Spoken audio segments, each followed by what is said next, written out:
together data of different type, and it is being convenient tool for handling a group of logically related data items. So that means what we can do, so we can define of a structure, and this structure is being called as a derived data type. So we can have as many as number of data member in the structure itself. And so this is what is going to be packaged together, and this is what is being very much convenient for handling a group of logically related data items here. So for an example, so we have defined a complex one, a structure which is being goes by the name called as the complex. So that means this complex one is essentially representing a complex number. Then it is going to have two parts here. One of them is being called as real part, and the second one is being called as the imaginary part. So just for the sake of understanding, so we have just called out the two data member here, which is being called as the x and y over here. So it is a user defined data types, and that serves to define its data properties. Okay, so basically this is what is being nothing but a user defined data types itself. So but however, we need to understand that what are the limitations of the structure itself. The first limitation is that the standard C++ does not allow the structured data type to be treated as a built-in data type. So like integer or the character or the float or the double. So this is what has been called as the built-in data type. That means these are the data types which are already being built in the C++ compiler. So that means what this point is telling that so standard C++ it does not allow to consider the structured data type which need to be treated in the same fashion as that of a built-in data type. For an example, so when we are being dealing with the integer, then what we can do, we can define integer a, integer b, then we can write a plus b, or let's call we can write integer c is equal to a plus b, but the same operation cannot be performed with the built-in data type. For an instance, the complex structure has been defined here, which is having two data member here. Then we have created the three instances or the three the variables of the structure called as the complex here. So but eventually if you try to do the addition, the way the addition is being performed with respect to the built-in data type, then the C++ does not allow this. So that means so the C1 and C2 over here, so these are the one which is being representing a of type struct complex. So when we write a similar kind of a code, it is the C++ compiler will treat it as a illogical, or it is a illegal one. That is the first limitation. Then the second limitation is that the structure does not permit the data hiding. So that means so the x and y which you have considered here, that means when we will create the variable called as c1 or c2 or c3, so we can access the value which is being associated with x and y, and at the same time if any other variable is also being created here, and then they can modify the value as well. So but however, we wanted to enforce wanted to enforce a mechanism in which these variables should not be exposed to the outside world. So such that flexibility is not available in C++. So that is why the structure does not permit the data hiding. That means the structure member can be directly accessed by the structure variable by any function or anywhere in their scope itself. So how to get rid of this, the two limitations that we have studied, that we come to know from a structure perspective. So the C++ basically incorporates the extension of another user defined type, and which is being known as a class. Okay, so because of the two limitation what we have discussed just now, so to get rid of these two limitations, the C++ has introduced a new concept which is being called as the class, and the way the structure is going to be the user defined type, in the similar fashion the class is also going to be of a user defined types itself. Right. So any questions till this point of time? Any questions? No, sir. Okay, very good. Okay, so let's go through some introduction. So the main purpose of the C++ programming is to add the object orientation to the C programming. So C programming language and the classes are being treated as the central feature of C++ and which is going to support the object oriented programming, and it is also being called as the user defined data type. So it is a user defined data type which holds its own data member, and which is also going to hold the member function, and which can be accessed and which can also be used by creating a instance of that class. So a class is nothing but a blueprint of an object itself. Okay. Now let's consider with some example here. So consider the class of cars. So there may be many cars with different names, and it will be different brands, but all of them will have some common properties, like all of them will have the four wheels, then we will have a speed limit, then what is the mileage range, etc., etc. And then so here, so in the context of this example, so the car is becoming a class, and then the wheel speed limits and mileage, so these are what has been considered as their properties. So in the context of a C++ classes, which we can call it as it is being called as the data member itself. So essentially, a class is nothing but a user defined data type which is going to have the data member as well as with the member function. Then the data members are nothing but the data variable, and the member functions are the functions which are being used to manipulate or to do some computations based on the data member which is being defined for the class itself. And the together, this data member and the member function, it basically defines the properties as well as the behavior of the object in a specific class itself. So the example which we have been talking of now, so in this example, the class is being nothing called as a car, and the data member is nothing but the speed limit, then the mileage, and the member function can be, I mean the member function or the function which can be written in the class, which is being something called as the apply brakes, or let's call the increasing speed itself. Okay. So this discussion onto the class and objects will be more clear whenever we are making a further deep dive here. Okay. Now let's look at it how to define a class. So class is being defined in the context of a C++, and for that we need to use a keyword called as the class. Okay, that means so the moment the C++ compiler it encounters a keyword something called as a class, then it will treat the this is being as a respective class itself. Then once you define a class, the subsequent statement should be the name of the class.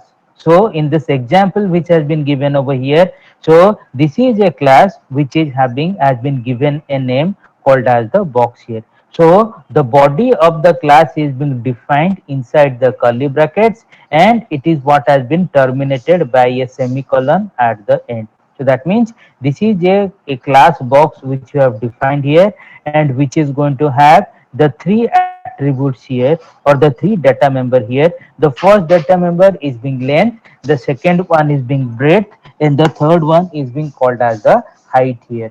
And then so these three data member has been defined in the public access specifier. That means whenever any object is going to be created for this class, then those objects will be able to access the data member which has been defined within the class itself. Okay. Then the keyword the public, it determines the access attribute of the members of the class that it follows it. So that means a public member can be accessed from outside of the class anywhere within the scope of the class object, and the member of a class can be specified as either private or with the protected. So that means the way we have seen the access specifier as the public here. In the similar fashion, we can also have the private and also the protected access specifier, which can be aligned into the respective data member itself. So when we are going to make use of a private, that means such data member are not exposed to the outside world. That means using the object, one will not be able to access those member variables. So when we are going to define something called as a protected, so that means when a class is being getting inherited from this, then only the derived class will be able to access the member variable which is being defined under the protected access specifier. So for the time being, so we will first focus our discussion into the public as well as with the private, and then we will be slowly marching toward the protected access specifier. Okay, so is the class definition is clear to everyone? Yes, sir. Yes, sir. Yes. Okay, then what we need to do, so once the class declaration has been done, subsequently there is a need to create a object of it. So an object is nothing but an instance of a class. So whenever a class is being defined, no memory is being allocated. So that means the memory allocation process is going to take place only when the object is being created. So, so that means this is what has been written. But when it is being instantiated, that means when the instance is going to be created, then only the memory is going to be allotted for this.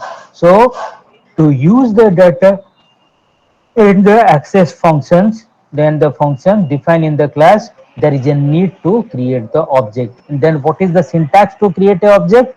So to create an object, you need to specify the name of the class, then followed by the name of the object. For an example, if employee is the class which we have created, then we can create emp1 or we can create emp2. So in such a cases, emp1 and the emp2 are being called as the objects of type employee. So similarly, in the earlier slide, we have discussed that a class has been created, okay, which is going to have the name of the class is being called as the box, and which is going to have three data members. Now, in this case, what we have done, so we have created a three objects of type class called as the box here. So it's going to be box of box one. So that means in this case, the box one is going to be of type class called as the box here. Similarly, box 2 is being nothing but of type box here. And then both of the object, that means the box 1 and then the box 2 which has been created, is going to have their own copy of the data member. For an example, what it is trying to say, so let's call the box 1 may be having a value of 10, this may be value of 20, and this may be value of 30. So the box 2 may have this length value 100, this main value breadth, and this value height value may be 300. So that means each of the object which is being created they all of this going to have their own copy of the data member itself. So that means if you using a object, if you alter the value of a data member variable, it will not have effect into the second variable, because all of this object is going to have their own memory for this. Okay, am I clear on this what is meant by the objects? Yes, sir. Clear, sir. Yes, sir. Okay, then the next thing is that, so once we have successfully created a class and also with the object, then how can we access it? So to access the data members, so we can make use of a dot operator. So that is what it is been telling here. The data member of a class can be accessed using the dot operator with the object. So for an example, if the name of the object is being obj, and to access the data member with the name called as name, then the statement to access the name data attribute or name, if let's call data member, it's going to be obj.name. But one thing which we need to take a note out of it here is that, so the type private data member not are not allowed to be accessed directly by the object. So it is what is going to be only available when those data member have been defined under the public access specifier. So accessing a data member is primarily depends solely on the access control of that data member itself. Okay. Now let's look at it with a very small bit. So, Yes. so can you explain this once more, sir? I didn't get it, sir. Which one are you didn't get? Sir, the access data member said that the dot Okay, one. so the access control. Okay, so that means what it is trying to tell here is that, so if the access control is going to be public, then by creating a object, we can access those member variables. If it is being defined under the private access specifier, this is not accessible to the outside world. That means whenever any object is being getting created by using the dot operator, we cannot access it. That is what it is trying to tell. That means a data member mainly depends on the access control of that specific data member itself. Okay, and also another thing here, I can show there is a provision in C++ that some of the data member can be defined under public, some of them can be defined under private, and some of them also going to be defined under the protected. It is not necessary that all the data member always need to be under a specific data access. Okay, access specifier. Am I clear? Yes, sir. And Yes, sir, sir. in a INT man, it is given sir box. Sir, it is means the box is of the variable type box. So the Yes. what it has been written here is that, so this is the code which you have already been seen here. Yes, sir. Now in the main function, what we are trying to do, we are trying to create a object of type class called as the box here. So that is why the box which has been written, everything is being the small letter one. This means this box is going to be it's being a object of type box here.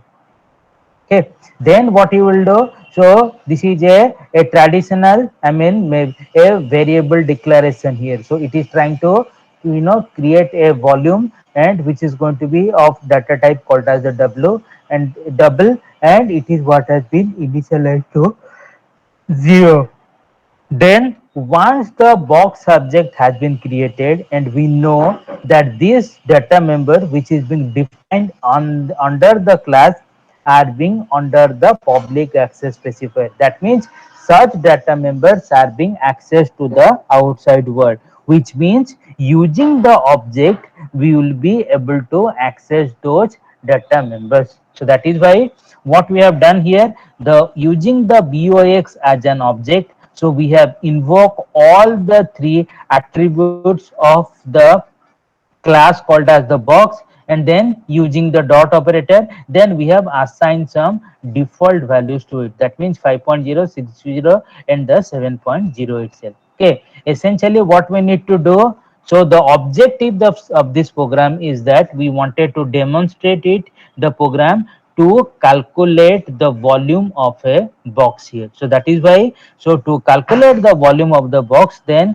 the data has already been collected into the object called as the box with against the respective attributes or against the respective data member. So in this case, height is becoming one data member, then the length is being becoming another data member, and then the breadth has also become another data member here. So we have just hard coded the values over here. Then what we are trying to do, we are just trying to calculate the volume of the box itself. So to calculate the volume of the box, what we have done, so the box dot height into box dot length and then into box dot breadth. This is what is the, I mean, the business logic on which we are trying to calculate the volume of the box itself. Then finally what we will do, so we'll just write it down with the cout statement here, and this cout statement is going to flash a message that what is going to be the volume of a box itself. Then so we will just use a cascading operator here, so that it is going to print out the volume of a specific box itself. Okay, am I clear? Is the program is clear to everyone? Is the program is Yes, clear? sir. Yes, sir. Okay, So what I will do now is that, so I am going to run this code. The way in the lab I was being running the code, so in the similar fashion, I'm also going to run the code in front of you.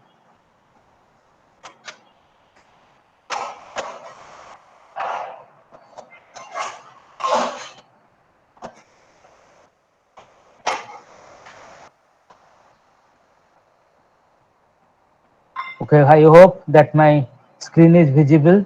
So in this case, what we will do, so we will first include the header files followed by the namespace, because this is what is the natural way of writing the code itself.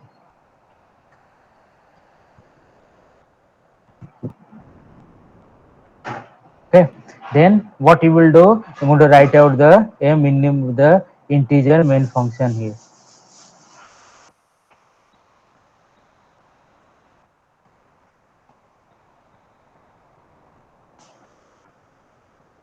Okay, any explanation is required, or it is self, I guess it is a, we have discussed this, so we will just simply run the code itself. So you can see the volume of the box, it has been written over here. That means in this case what we have done, so we have defined all the classes here, then under the public access specifier we have defined something, and then these are the default values which have been all the hard coded values which has been given to the box itself. There, this is the volume which you are calculating with the multiplication of the height, length, and also with the breadth here. Okay, so is the code is clear? Is Yes, this sir. code is Yes, Yes, yes. clear? Sir. Okay, very good. Okay. Then what you will do is that, then how can we access a member function? So the way we have defined the member variable, in the similar fashion we can also define the member function itself. So how can we do this? So a member function of a class is nothing but a function that has the definition or its prototype within the class definition like any other variable. So a definition of a function can be written within the class or it can be written outside of the class. So when the function definition is to be done outside of the class, so in the very first class we need to define the prototype of the function. So the prototype of the function, the way we used to write it in C programming. So if a function is expected to come after the main function, then at the beginning of the program itself you used to specify the prototype. So in the similar fashion, in case of a class, if the definition of the function has to be written outside of the class, then a prototype has to be mentioned within the class itself. Then the member function can be operated on any object of a class of which it is being a member, and it has the access to all the members of a class for that specific object itself. So there are two ways to define a member function, as I told before. So the first way is that it is going to be inside the class definition, and the second one, it is going to be the outside of the class definition. Okay, so we look at it, the both the variation over here itself. So in this declaration, this is what we have done. Under the public access specifier, we have defined all the data members here. So length, breadth, and then also with the width itself, then the height itself. Then in the same fashion, the way we have declared the data member, in the similar fashion we can also declare the member function. So the way we used to write the function, okay, in C or in C++ that we have studied so far, in the similar way we can also define a function within the class itself. So for an example, so in this case we have defined a class called as the get volume, which is not taking any argument and which is also not which is returning a double value. So then in this case what it is trying to tell, so it is just going to multiply the length, breadth, and also with the height of it. Okay, this is within the class. That means the function definition is being resides within the class itself. Any questions on this? Any questions on this? No, sir. Okay, very good. Then we can do the same thing in the outside of a class. So when, as I told before, when a function definition is to be outside of the class, we need to declare or we need to specify the prototype of the function, which is being called as the function prototype. So that is why you can see it here. So in this case, we have what you have done. So we have done a the return type of the function is going to be double, and then the get volume is the function, and this function is not taking any arguments here. Then eventually what we are trying to do, so when the function has to be written outside of the class, so the C++ compiler also need to know that this function is being associated to which kind of a class itself. So that is why, so we need to specify the, so this is what is being the definition of a function. So what we have done, we need to specify whatever return type the get volume is expected to return. So in our case, this is what is being the void here. So sorry, it is being a double here. That is why the return type is going to be double here. Then we said that, so this function belongs to which class. So that is why we also need to mention here that the get volume function is being belongs to the class called as the box. Then the scope resolution operator, which we have discussed in the previous class, the uses of the scope resolution operator, and there we have also discussed whenever any class has to be any function has to be defined outside of the class, then in the definition of the function we need to specify with the scope resolution operator. Then we have written of a function, the same function which in which the prototype is being mentioned within this. Then it is does not returning anything. Then whatever the function is expected to do the work, then this is what is the work it will be done by them. Okay. So am I clear the two variations of the function, how it is going to be written into a class?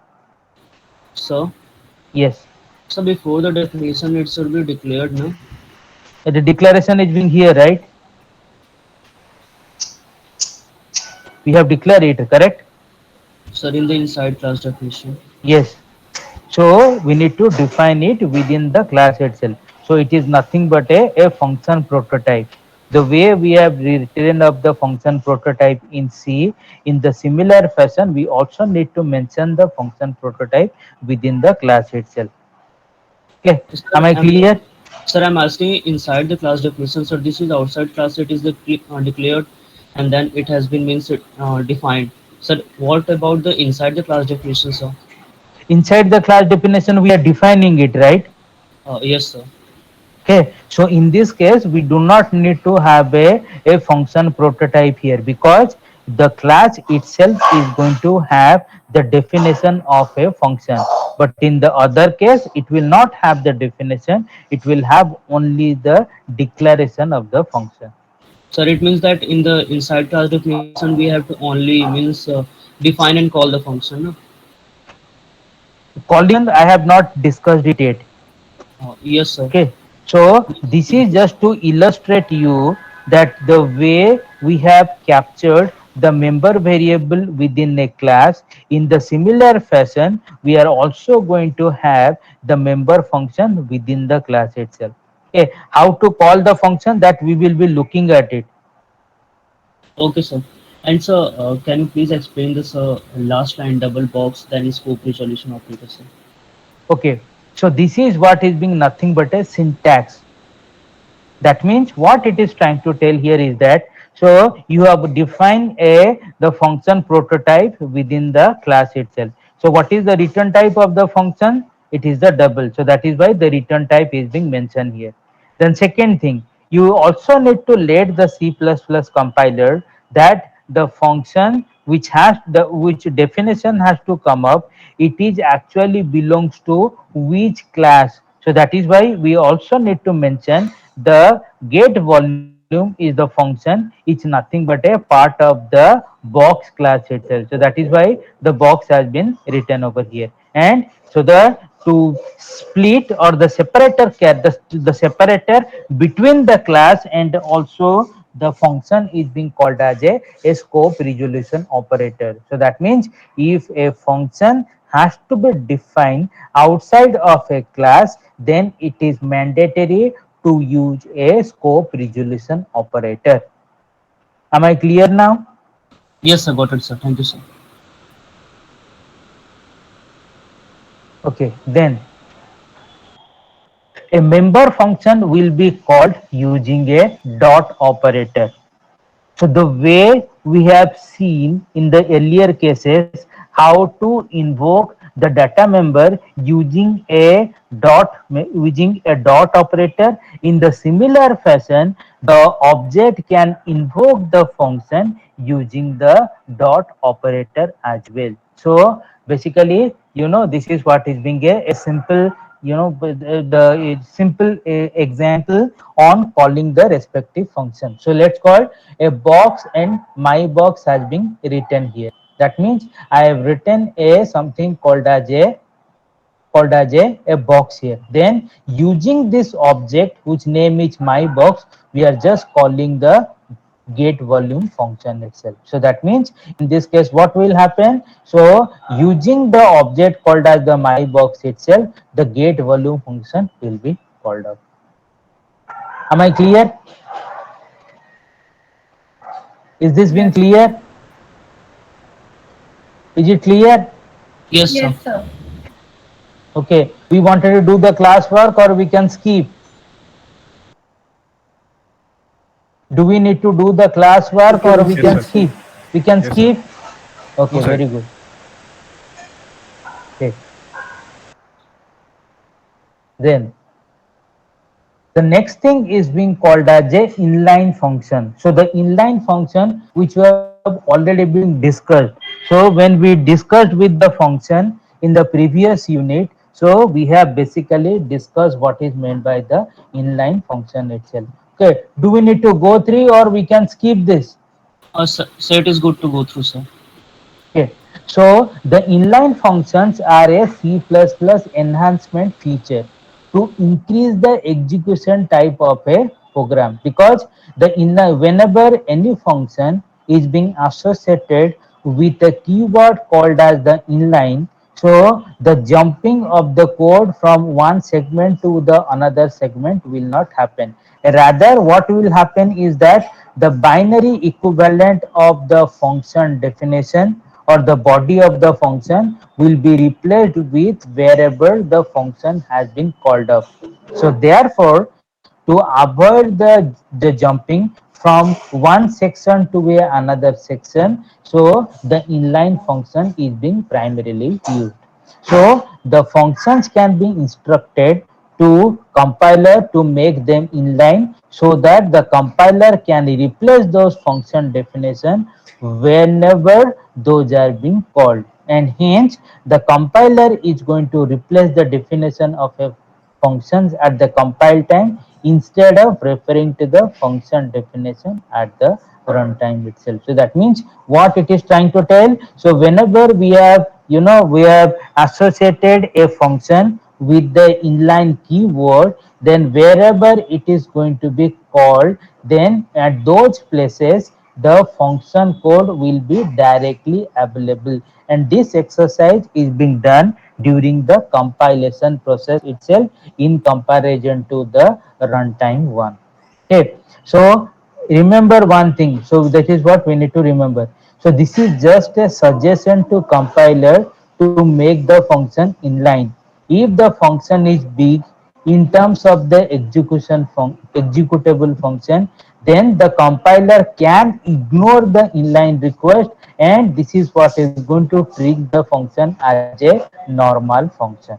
Okay, so is this point is clear to everyone? So let's for an example. So you have written a function, you have written a inline function which is of around 500 or 600 lines of code.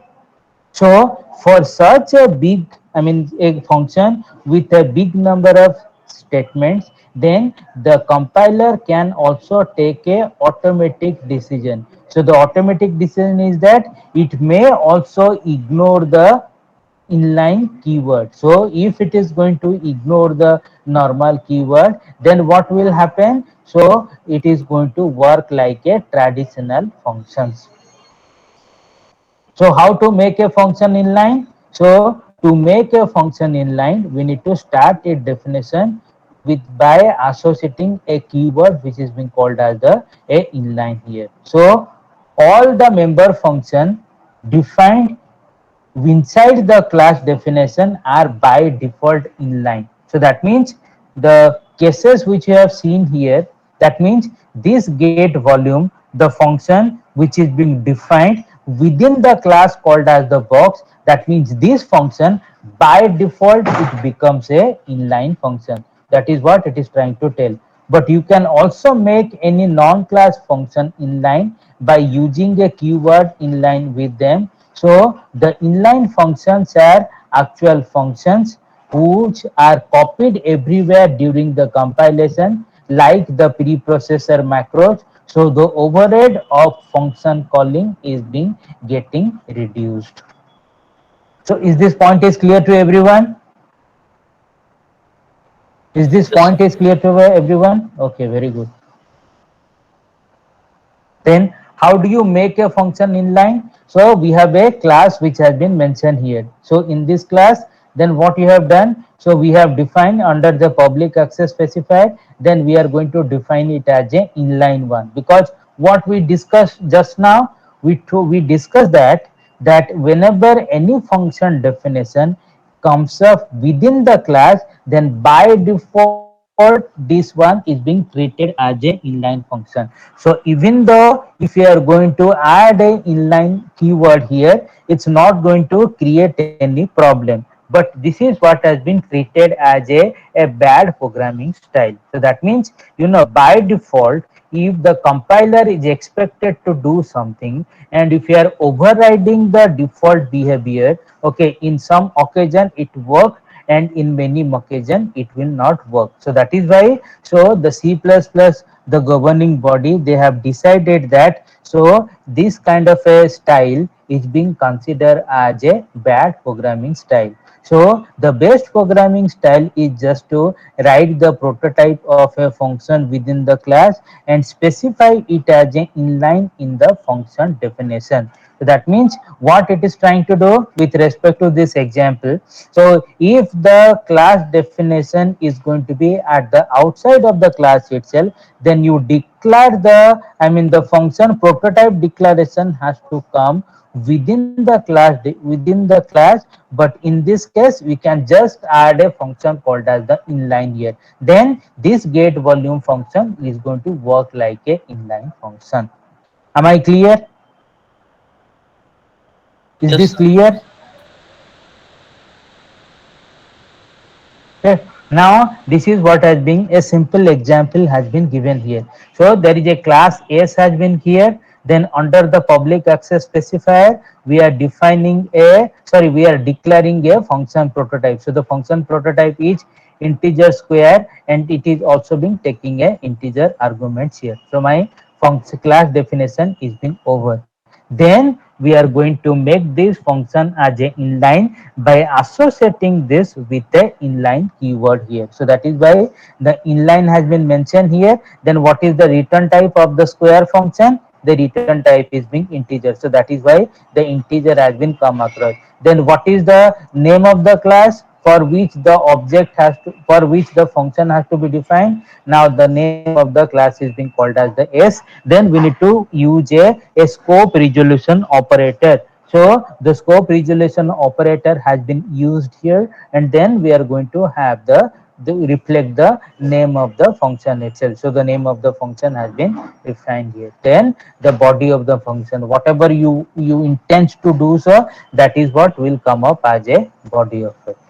Okay. Am I clear how to make a function inline if the function definition is outside of the class? Am I clear to everyone? Yes, sir. Yes. Okay, okay, very good. Okay, then the next thing what we want to study is that how can we do a nesting of member function.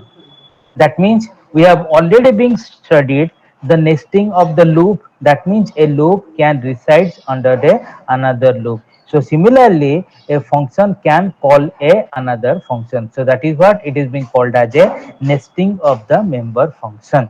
Okay. So now let's look at it with a very simple example here. So a member function of a class can be called only by an object of that class using a dot operator. This is what we have already discussed. However, there is an exception to this.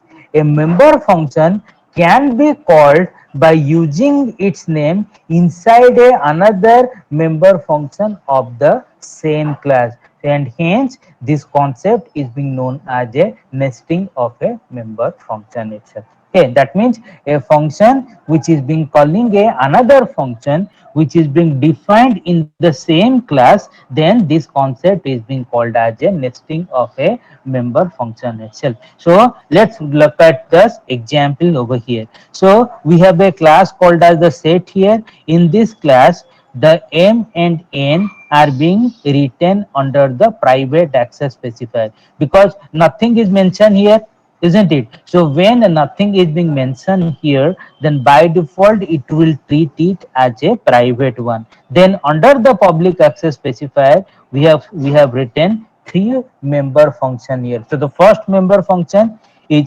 input, the next member function is display, then the third member function is being called as the largest here.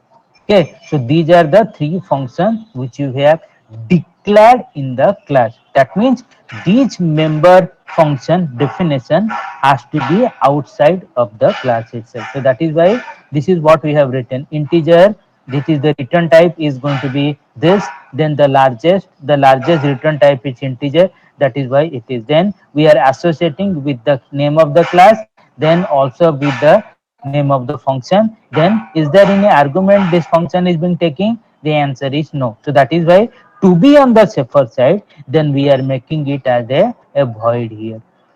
Then what are we trying to do?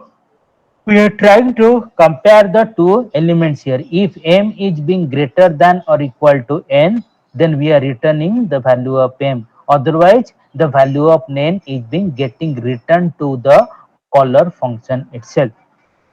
Then what you will do? So we have written something called as a input function here. So in the input function, we are taking the input from the user, from the keyboard itself.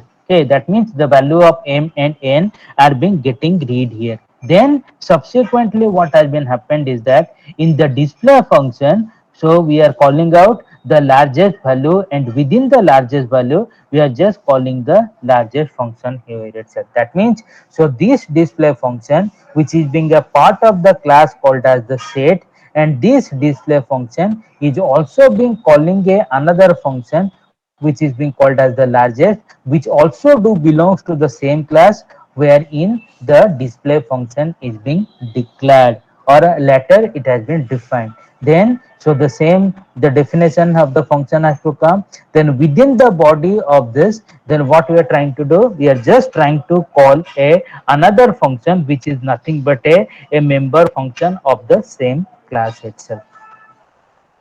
So is this concept is clear? Yes, sir. Okay, then another example has been given here. Okay, the nesting of a member function example is been given here. So let's call, there is a class called as A, and in this class under the private one there are two member variable is being declared, something called as A and B. Then under the private access specifier we have defined the two member function. The first one is being called as the set underscore A, and the second one is being called as the set underscore B here.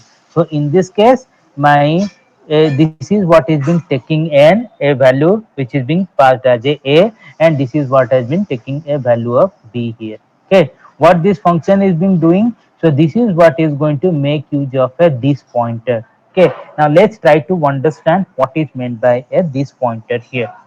So whenever the name of the variable, so a is here, then the argument name is being exactly matching then when you will try to do a assignment, the compiler won't be able to understand whether you are trying to assign the value of a function argument to the member variable, or the value of a member variable is going to be assigned to a function argument.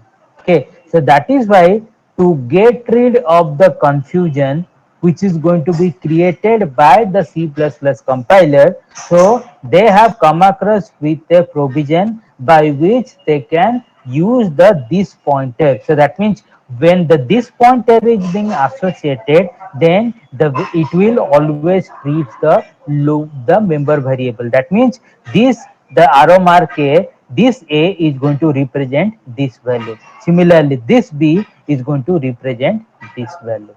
Okay, so till this point clear? No, sir. Can you explain this once more, sir? I don't get it, sir. So in the example which has been shown here, in this example, the data member name is a, and then the member variable, I mean the function argument name is also a here. So there is a confusion arises. To get rid of the confusion, the C++ has come across with a provision, and that provision is being called as a this pointer. That means whenever the this pointer is being referred, it will always infer to the data member. So that means when we write this arrow mark a is equal to a, that means that the function's argument, whatever value that has been assigned to it, that value will be allotted to the data member whose also name is being a here. Am I clear now? Is it clear now? Yes, sir. Okay, so this is what the set underscore a, then the set underscore b. These are the two functions which we have defined it under the private access specifier. Then what you are trying to do under the public access specifier, we have been something called as the get values, a function which has been defined here as the get values here, and this get values function is being taking two arguments here. So that means integer x and then y, these are the two arguments. So essentially within the function what we are trying to do, so we are eventually calling the set underscore a, then we are also calling the set underscore b. That means this is what is being internally, the get values is being internally calling the member function which has already been defined within the class itself. Okay, then with the continuation of the program, so we are just set the values, then subsequently we are going to display the value. So to display the values, we called it as a put values function itself. So the put value function, it is just going to flush out the values of a and b here. Okay, am I clear? Till this point the class definition is clear to everyone? Yes, sir. Okay, then we have a main function here. So in the main function, we just creating an object. So let's call, we have created obja. Then we are being invoking the get value functions here. So the using the object, we have invoked the get value object by passing the some parameters here. So here we have used some hard coded values called as 100 and 200 in here. So once the values are being set here, then we are just printing the values of a and b here. Am I clear? Is this program is clear? Is this program is clear to everyone? Yes, sir. So tell me, in this piece of code which is being exhibiting the member function, nesting of member function, where it is happening? So in a void get values, sir. Yes, it is the void get values. The nesting of member function has been happened here. Okay. Then we will look at it what is meant by the access specifier. Okay. So what's the time now? I just wanted to quickly check it. 11:54. Okay, 11:54. Okay. Can we start the access specifier in the next class? Yes, sir. Okay then. So with this, I'm stopping now. My lab is going to start at 12 o'clock. So you can take a break for 5 minutes. Okay. Okay, We sir. will again sync at 12 o'clock. So exactly at 12 o'clock, I will be disable the link. Those who have not uploaded their lab record, they can do it in another 5 minutes of time. Sir, in Okay. this drive has been opened, sir. In that we have to means upload now. Yes, yes. The drive link which I have shared, one just need to drag and drop it by coming up with the proper naming convention. Okay, sir. Okay. So I'll be back in another 5 minutes.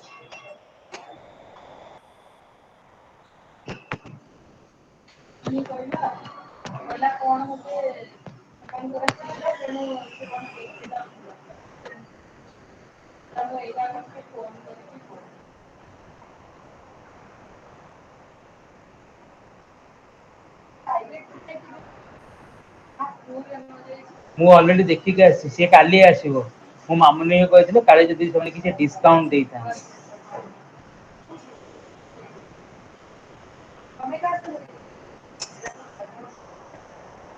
Hello, sir. Hello. Hello, sir.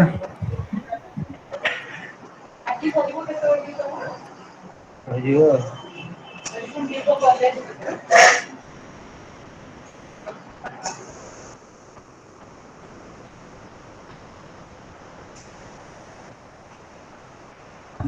Hello, sir.